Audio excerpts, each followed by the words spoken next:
நாம் தமிழர் கட்சியின் தலைமை ஒருங்கிணைப்பாளர் சீமானுக்கு கொலை மிரட்டல் என புகார் எழுந்திருக்கிறது.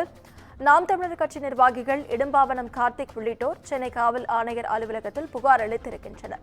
சீமானுக்கு சமூக வலைதளம் வாயிலாக கொலை மிரட்டல் விடுக்கப்படுவதாகவும் அந்த புகார் மனுவில் தெரிவிக்கப்பட்டுள்ளது. தேனி மாவட்டத்தைச் சேர்ந்த சந்தோஷ் என்பவர் அவரது இன்ஸ்டா பக்கத்தில் கொலை மிரட்டல் விடுத்து பதிவு செய்துள்ளதாகவும் தகவல் வெளியாகியுள்ளது.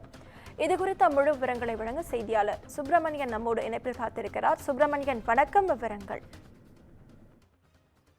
நாம் தமிழர் கட்சியுடைய இளைஞர் பாசறை மாநில ஒருங்கிணைப்பாளர் இடும்பவனம் கார்த்திக் மற்றும் கட்சி நிர்வாகிகள் இன்று சென்னை காவல் ஆணையர் அலுவலகத்தில் ஒரு புகார் மனு கொடுத்தனர்.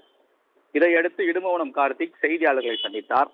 அந்த செய்தியாளர் சந்திப்பின் போது நாம் தமிழர் கட்சியுடைய தலைமை ஒருங்கிணைப்பாளர் சீமானுக்கு சமூக வலைதள பக்கங்கள் மூலமாக கொலை மிரட்டல் விடுக்கப்பட்டிருப்பதாக புகார் அளித்திருக்கிறோம்.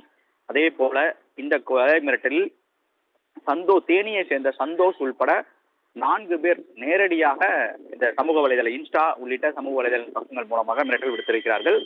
அவர்கள் மீது சட்டப்படி நடவடிக்கை எடுக்க வேண்டும் என்று புகார் அளித்திருக்கிறோம். மேலும் அது தொடர்பான ஆதாரங்களையும் தாங்கள் காவல்துறையிடம் கொடுத்திருக்கிறோம். காவல்துறை இது தொடர்பாக உரிய விசாரணை நடத்தி வழக்கு பதிவு செய்து கொலை மிரட்டல் விடுப்பவர்களை கைது செய்ய வேண்டும் என்று செய்தியாளர்கள் மத்தியில் இடும்பவனம் கார்த்திக் தெரிவித்திருக்கிறார்.